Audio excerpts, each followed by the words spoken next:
Alright, let's talk about September 11th, 2001. We all know it was a tragedy, a day that changed everything. But here's the thing, it wasn't just the immediate horror, the towers falling, the lives lost. That was just the first domino. What followed was a cascade of consequences, a global chain reaction that's still shaping the world we live in today. We're talking about wars that seem to never end, governments spying on their own citizens, a world drowning in refugees. Buckle up, because we're about to take a deep dive into the domino effect of 9/11. So, the towers fall, the dust settles, and America does what America does best, declares war. But this wasn't your grandpappy's war.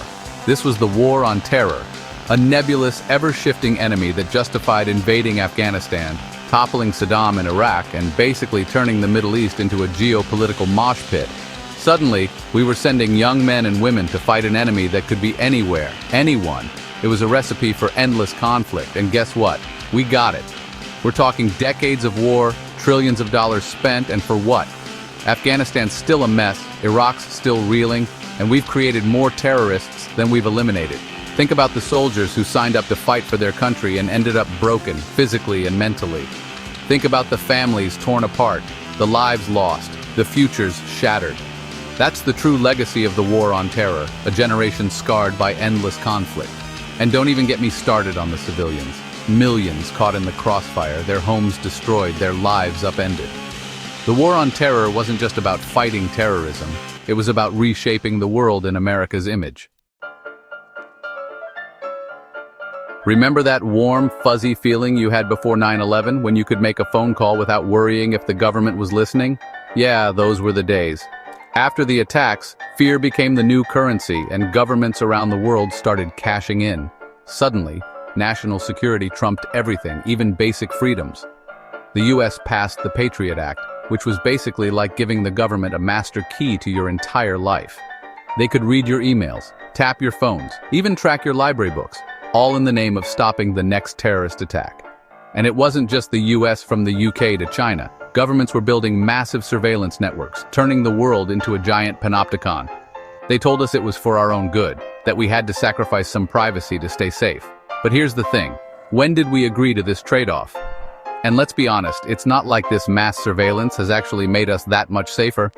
Terrorists are still finding ways to strike, and meanwhile our every move is being tracked, recorded, and analyzed. It's enough to make you want to throw your phone in the ocean and move to a cabin in the woods. But even then, they'd probably find you with a drone. This isn't just about phone calls and emails anymore. We're talking facial recognition software, predictive policing, algorithms that can supposedly identify potential criminals before they even commit a crime. Chapter 3. The Global Refugee Crisis, a world upended, millions displaced. Remember those wars we talked about in Chapter 1? The ones that seemed so far away, yet had such a profound impact on the world? Well, they didn't just create chaos and instability in the Middle East. They also created millions of refugees, people who had no choice but to leave everything behind. People who literally had to flee their homes, their countries, everything they'd ever known, just to escape the violence. Imagine the fear and desperation that drives someone to make such a decision. Imagine that for a second. Imagine the uncertainty of not knowing where you'll end up or if you'll ever see your home again. Imagine having to pack your entire life into a single suitcase, leaving behind your friends, your family, your memories, because staying means risking your life. It's a heart-wrenching reality. That's the reality for millions of people displaced by the conflicts sparked by 9/11. They are scattered across the globe, seeking safety and a chance to rebuild their lives. And where do these refugees go? They embark on perilous journeys, often with no clear destination in sight. Well, some end up in overcrowded camps, living in squalor, hoping for a better future that may never come. These camps are often under-resourced and overwhelmed. Others risk their lives on rickety boats, trying to reach the shores of Europe or Australia, only to be turned away, demonized, treated like criminals simply for seeking safety. The journey itself is fraught with danger. The global refugee crisis is a direct result of the instability and violence unleashed by the war on terror. It's a complex issue with deep-rooted causes. It's a humanitarian disaster of epic proportions, and it's only getting worse. The numbers are staggering, and the need for a solution is urgent. But here's the real kicker. Instead of showing compassion and offering a helping hand, Many countries have responded to this crisis by building walls, closing borders, and demonizing refugees. It's a response driven by fear and misinformation. They use fear-mongering tactics, painting refugees as a threat, a drain on resources, a danger to society. This narrative only serves to further marginalize those in desperate need. It's the oldest trick in the book. Find a scapegoat, blame them for all your problems, and then use that fear to justify your own cruelty. History has shown us this pattern time and again. The truth is, refugees are not the problem, they are the victims. They are caught in a web of circumstances beyond their control. They are fleeing the very same violence and instability that we claim to be fighting against. Their plight is a direct consequence of global conflicts, and instead of offering them refuge, we turn our backs on them, leaving them to fend for themselves. It's a moral failing on a global scale. This is not who we are. We have the capacity for compassion and empathy, or at least it's not who we should be. We must strive to be better, to extend a helping hand to those in need, and to remember our shared humanity. Chapter 4. The Shifting Sands of Power. A multipolar world emerges from the rubble. All right, let's talk geopolitics, shall we? The world is changing faster than ever, and it's crucial to understand the forces at play. Before 9/11, the world was basically playing a game of Risk with the US holding all the good cards. It was a time when American influence was at its peak. Sure, there were other players, but America was the undisputed heavyweight champion of the world. Its military and economic power were unmatched. Then came 9/11, and suddenly, America decided to play with its cards face down, making impulsive moves, and generally freaking everyone out. The invasion of Iraq, the war on terror, and a series of other military engagements, all of it screamed, "Don't mess with us," but it also screamed, "We might just be making this up as we go along." The world watched in a mix of awe and confusion. Meanwhile, China was quietly building its economy, expanding its influence, and basically playing the long game. It was a strategy of patience and persistence. And then, boom, the 2008 financial crisis hits, and suddenly the US economy is looking like a Jenga tower after a toddler got to it. The financial meltdown shook global confidence. Suddenly, the world wasn't so keen on following America's lead anymore. Nations began to question the reliability of US leadership.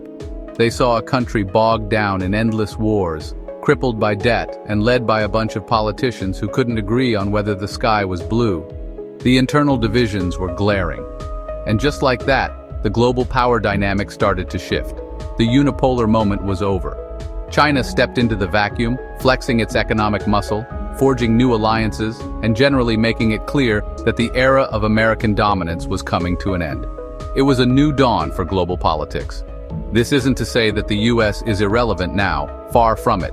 It's still a major player on the world stage.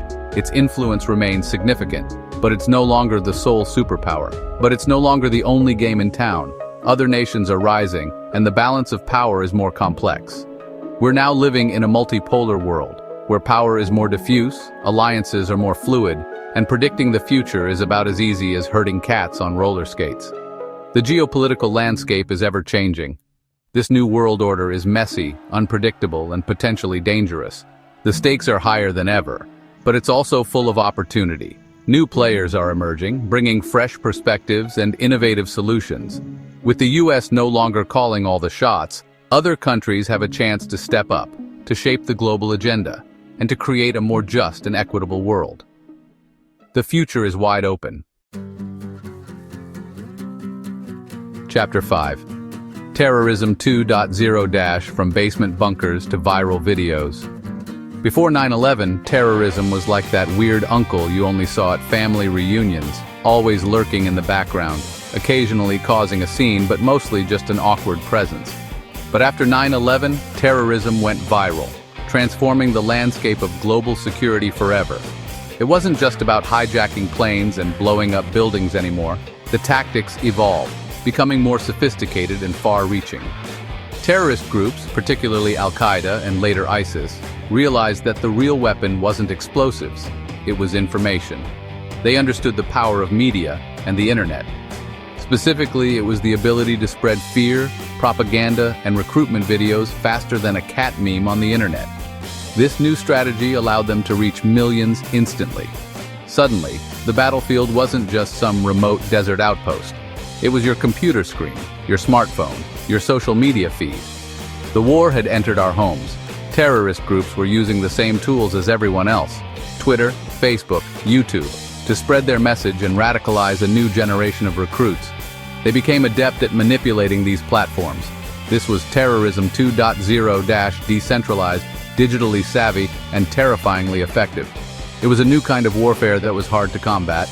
It didn't require a physical caliphate or a standing army. All it needed was an internet connection and a bunch of disaffected young people looking for a cause. The internet became their new battleground. And the really scary part, it worked. They managed to radicalize individuals across the globe, creating a network of lone wolves and sleeper cells. ISIS, in particular, became masters of online propaganda, using slick videos, social media campaigns, and even online gaming platforms to recruit thousands of fighters from all over the world. Their reach was unprecedented. This new wave of terrorism forced governments to completely rethink their counter-terrorism strategies. Traditional methods were no longer sufficient. It wasn't just about intelligence gathering and military strikes anymore. It was about combating online radicalization, countering terrorist propaganda, and preventing the spread of extremist ideologies online. The digital age had changed the rules of engagement. Outro: the unfinished legacy, 9/11, and the world we live in today. So, there you have it, the domino effect of 9/11, a chain reaction of consequences that continues to shape the world we live in today. We've covered the wars, the surveillance, the refugees, the shifting power dynamics, and the evolution of terrorism. But trust me, we've only just scratched the surface.